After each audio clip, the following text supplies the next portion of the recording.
안녕하세요. 김동섭입니다. 1월 18일 아침 시작하도록 하겠습니다.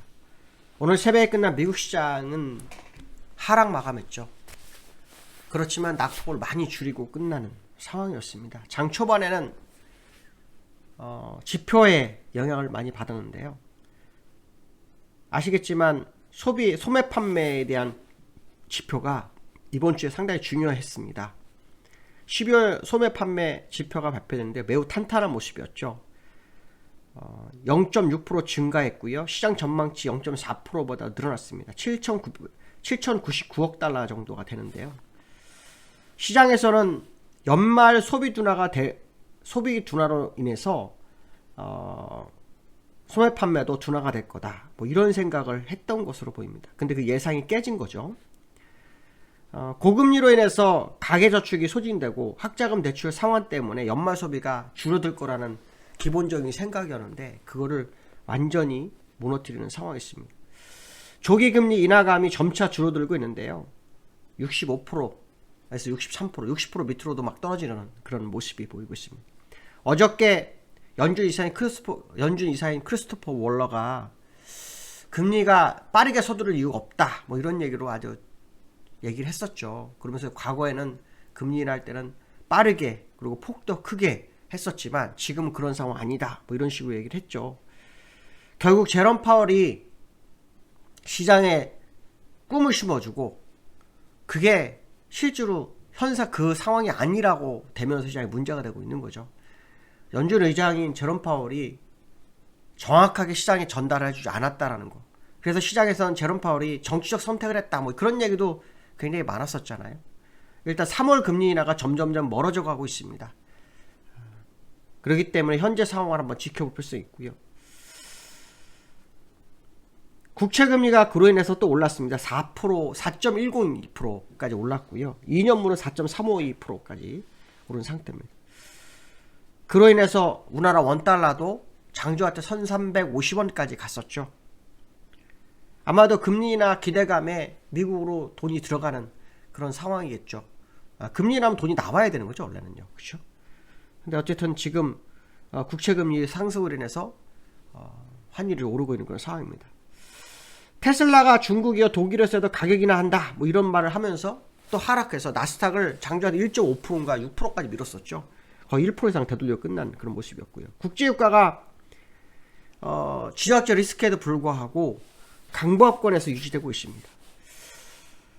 원래는 국제유가 올라가야 되죠. 그만큼 인플레이션 둔화시키기 위한 노력이 시장에 있다. 뭐 이런 해석도 되겠죠. 이제 미국의 가장 중요한 이슈는 이제 두 가지로 남았죠. 하나는 실적, 또 하나는 19일날 연방 예산안 통과. 이 문제가 시장의 화두가 될 것 같습니다. 어떻게 진행이 될지는 지켜봐야 되겠죠. 두 번 예산안이었기 때문에 세 번째도 예산안으로 갈지 한번 봐야 되겠죠. 과거 사례로는 두 번째에서는 해결하는 경우가 좀 있었는데 어떤 결과가 있을지 한번 지켜봐야 될 것 같습니다. 자, 미국 시장을 보시면요. 다우는 0.25% 하락, 나스닥은 0.5% 하락입니다. 다우 차트를 좀 보시면요. 빠졌지만 십자도리를 끝났죠. 십자도리를 끌리고 지금 이 상태에서 20에서 일단 이탈한 그런 모습이 좀 있습니다. 죄송합니다. 나스닥은요. 빠졌지만 양봉으로 바뀌었죠. 그래서 어쨌든 20에서 이탈한 상태입니다. 그렇지만 장중한 때 1.59%까지 빠졌었고 종가는 0.59%, 시가가 0.53%였으니까요. 거의 비슷하게 좀 끝나는 그런 상황이었다 이렇게 보시면 될 것 같습니다. 그래서 미국장이 약간 흔들리는 그런 모습이 좀 있는 상황이 아닌가 그런 해석을 해봐야 되겠죠. 원달러가 어저께 1344원에 끝났어요. 1344원에 끝났는데요. 여기에서 1350원까지 갔다가요. 종가는 아마 거의 비슷하게 끝나고 갔습니다. 1344원 뭐 이 정도 45원에서 끝나는 상황입니다. 금리 인상해서 해서 미국으로 자금이 돌아가는 과정이라면 이해가 되겠지만 금리 인상은 제가 볼 때 안 합니다. 분명히 금리 인하 쪽으로 갈 텐데 너무 시장의 분위기를 띄워서 인플레이션이 낮아지는 걸 억제하지 못하는 낮아지는 것 쪽으로 유도하지 못하면 문제가 될 것 같다는 생각을 하는 것 같습니다. 연준은. 그래서 그런 것 같고요. 이 원달러가 하락하면서요. 요 개파락 이 상승하면서 요 개파락 이걸 메웠습니다. 요 하나가 남았죠. 요거 하나 남았습니다. 오늘 이거를 메우려고 할지는 모르겠지만 개파락을 거의 다 메웠습니다. 물론 요 앞에 개파락은 여전히 남아 있습니다. 이 앞에 여전히 남아 있죠. 이걸 제외하고는 개파락을 다 메웠습니다. 제가 기술적으로는 원달러가 계속 문제가 되고 있다 얘기를 했는데 결국 원달러가 일을 저지르면서 국내장도 미는 역할을 좀 했다, 뭐 그런 해석도 할 수 있을 것 같고요. 서부 텍사스 중진류가 오늘은 하락했었습니다. 70불 70.50 그러니까 70불 50센트까지 밀렸다가 일단은 72불에 마감을 했는데요. 박스권을 요 좁은 박스권에서 행보하는 그런 모습이 환율에서 이 유가에서 나타납니다. 이렇게 되면은 인플레이션은 낮아질 확률이 높죠. 낮아질 확률이 높습니다.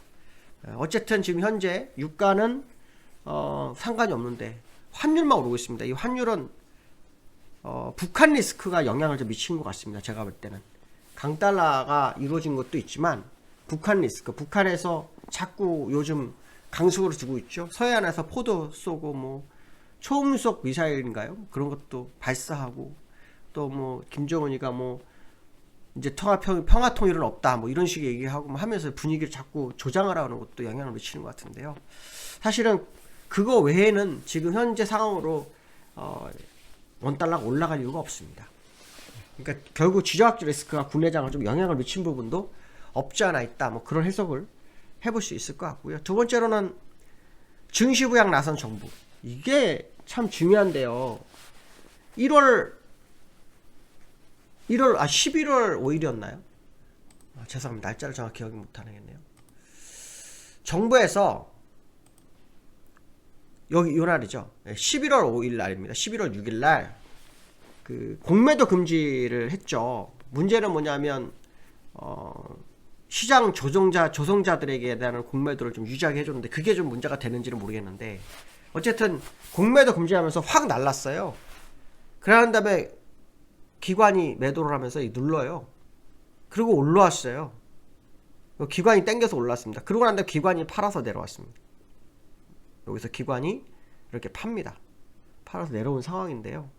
어제는 안 팔았습니다. 근데 여기까지 실조로 팔았습니다. 그러니까 연초에 기관 혼자 다 팔았습니다. 외국인과 기관은 샀죠. 그리고 어저께 외국인들이 물량을 좀 버리는 상황이었는데요. 공매도 금지라는 재료로 시장의 분위기를 줬고 연말에 양도세 완화 얘기했고 금투세 폐지를 이제 공식화했죠. 그래서 뭐 다음 달에 뭐 법을 상정하겠다 뭐 그런 얘기도 좀 나오는 상태에서 그 투자 이자와 배당 소득 이거를 비과세 확대를 하겠다 얘기를 하면서 PBR 주가 순자산 비율이 우리나라 1.1%를 중심으로 보거든요. 근데 이게 시가총액 청산 가격밖에 안 된다는 겁니다. 근데 일본이 1.4%고요. 미국이 4.6이에요. 여기까지 끌어올리겠다고 정부가 얘기를 하고 있죠. 그러면 진짜 정부는 주가 부양을 해서 올인한 겁니다. 지금 올인하고 있는데 시장을 눌러는 이게 빠지는 거죠. 거기에 첫 번째는 기관의 매도가 좀 주요했고요. 두 번째는 북한 리스크로 인한 원달러 이 두 가지입니다. 근데 기관이 어제는 눈치를 봤나요? 안 팔더라고요. 어저께 뉴스가 나왔었거든요. 기관이 뭐 7조 팔았다 뭐 이 뉴스가 나와서 그 뉴스에 부담됐나 기관이 안 팔았습니다. 근데 기관이요 미니 선물을 팔았습니다. 어저께 기관이 미니 선물을요 팔아가지고 이렇습니다. 미니 선물 930억. 그러니까 지금 어쨌든 그 뭐 기관이 뭐 잘했다 못했다 이런 걸 말하고 싶은 건 아니고요. 현재 시장 흐름을 말하는 겁니다. 기관이 가장 많이 팔았고 거기 원달러 올랐는데 지정학적 리스크 영향. 근데 웃긴 건 뭐냐면 일본은 6% 올랐어요. 우리나라는 거꾸로 마이너스 8% 올랐습니다. 그럼 일본과 우리나라는 14%가 벌어진 겁니다. 근데 이게 지금 사실 기관이 팔 수밖에 없었던 게 콜매도가 완전히 무너져 있었거든요. 그런 부분들 여러 가지 봤을 때 참 시장이 유예의 모습을 보였다 뭐 이런 말씀 드리고 싶고요. 그 다음에 외국인이 대량 매도를 했다고 하는데 외국인이 대량 매도에서 급락을 했다고 하는데 외국인 대량 매도 어제밖에 안 했습니다. 어저께 하루 했습니다. 어제 9천억 매도였고 요 근래는 대량 매도 없습니다. 조금씩 요 산 게 있었기 때문에 요걸 1조로 팔았죠. 근데 과거에는요 외국인이 이렇게 현 선물을 동시에 대량 매도를 하면은 추세가 바뀌는 경우도 있었거든요. 그게 어떨지 한번 지켜봐야 할 것 같습니다. 어쨌든 시장은 지금 수급적으로는 기관이 매도를 시작했던 건 사실이고요. 그 다음에 외국인이 어저께 매도해서 어저께 2.5% 뺀 거고요. 거기에 환율의 영향이 있었는데 오늘 이 기관과 외국인의 수급과 환율의 동향을 꼭 지켜볼 필요성이 있겠다. 이런 말씀 해드리고 싶습니다. 오늘 여기까지 하겠습니다. 감사합니다.